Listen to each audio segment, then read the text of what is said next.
আপনারা জানেন যে ইতিমধ্যে বিএনপির পক্ষ থেকে 237টি আসনে কিন্তু ধানের শীষের মনোনয়ন দিয়েছে, যার মধ্যে ফরিদপুর সদর 3 আসন অন্যতম। আমরা ইতিমধ্যে দেখতে পেরেছি যে ফরিদপুর সদর 3 আসনে সাবেক ভাইস চেয়ারম্যান চৌধুরী কামাল ইবনে ইউসুফের মেয়ে চৌধুরী নায়েব ইউসুফ কে কিন্তু ধানের শীষের পক্ষ থেকে কিন্তু মনোনয়ন দেওয়া হয়েছে। আর এই মনোনয়ন পাওয়ার পরে তিনি তার বাবার কবর জিয়ারতের মধ্য দিয়ে কিন্তু নির্বাচনী প্রচারণা শুরু করেছেন। আমি এই মুহূর্তে দাঁড়িয়ে আছি ফরিদপুর পৌর এলাকার গোয়ালচামুট এলাকাতে, যেখানটাতে কিন্তু এই 8 নং ওয়ার্ডের বিভিন্ন মহল্লাতে ঘুরে নির্বাচনী প্রচারণা চালাচ্ছেন। আমরা কথা বলতে চাই চৌধুরী নায়েব ইউসুফের সঙ্গে, যিনি এই ধানের শীষে মনোনয়ন পেয়েছেন। এই যে আপনি বিভিন্ন জায়গায় ঘুরছেন, কেমন জনগণের সাড়া পাচ্ছেন? আসলে আমি ধানের শীষের প্রতীকটা পাওয়ার পরে মানুষের যে স্বতঃস্ফূর্ত যোগদান, প্রতিটি মহল্লায় যখন আমি যাচ্ছি, ওয়ার্ডে যাচ্ছি, এই যে সামান্য আমি লিফলেট বিতরণ করছি, এই যে একটি বাজারে অনেক মানুষ, মানে ফরিদপুর শহরের এবং এই এলাকার সকল মানুষ আমার সাথে আসছে এবং তাদের খুবই স্বতঃস্ফূর্ত পার্টিসিপেশন। আপনার বাবা তো এই বিএনপির থেকে বেশ কয়েকবার নির্বাচিত হয়েছেন, তিনি এমপি মন্ত্রীও হয়েছেন।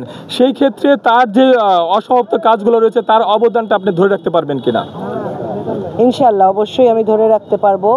আমাদের ফেব্রুয়ারিতে নিরপেক্ষ সুষ্ঠু নির্বাচন হলে বিএনপি অবশ্যই ক্ষমতায় আসছে, আমাদের সেটাই আশা। আমরা সেভাবেই কাজ করছি এবং ক্ষমতায় আসলে দেশ এবং দশের জন্য অনেক কাজ করতে পারবো। আমরা আরেকটা জিনিস লক্ষ্য করেছি যে বিএনপির এই দলীয় কিছু কোন্দল রয়েছে। এখন তো আপনি ধানের শীষে মনোনয়ন পেয়েছেন, সেই কোন্দলটা আপনি নিরসন করতে পারবেন কিনা? হ্যাঁ, ইনশাল্লাহ আমাদের দলের পক্ষে সকলেই কাজ করবে, সেটা আমি আশা করি এবং অতি শীঘ্র এই ভেদাভেদটা নিরসন হয়ে যাবে। তেমন কিছু নাই, আমার সাথে সবাই আছে। যদি কেউ, অনেকে মনোনয়ন চেয়েছিলেন পাননি, তারা হয়তো বা একটু মনক্ষুণ্ণ আছেন, তাদেরকে নিয়ে ইনশাল্লাহ আমি নির্বাচনের মাঠে নেমে যাব।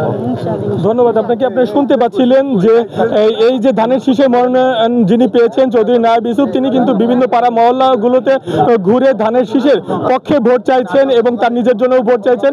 তারা যদি সংখ্যাগরিষ্ঠতা হয়ে যদি নির্বাচিত হতে পারেন, সংসদে দল গঠন করতে পারেন, সেই ক্ষেত্রে কিন্তু ফরিদপুরবাসীর উন্নয়নে যা করণীয় তিনি কিন্তু সেটা করবেন এবং তার বাবার অসমাপ্ত যে কাজগুলো রয়েছে সেগুলো কিন্তু তিনি করবেন, এমনটা কিন্তু আমাদেরকে জানানো হয়েছিল।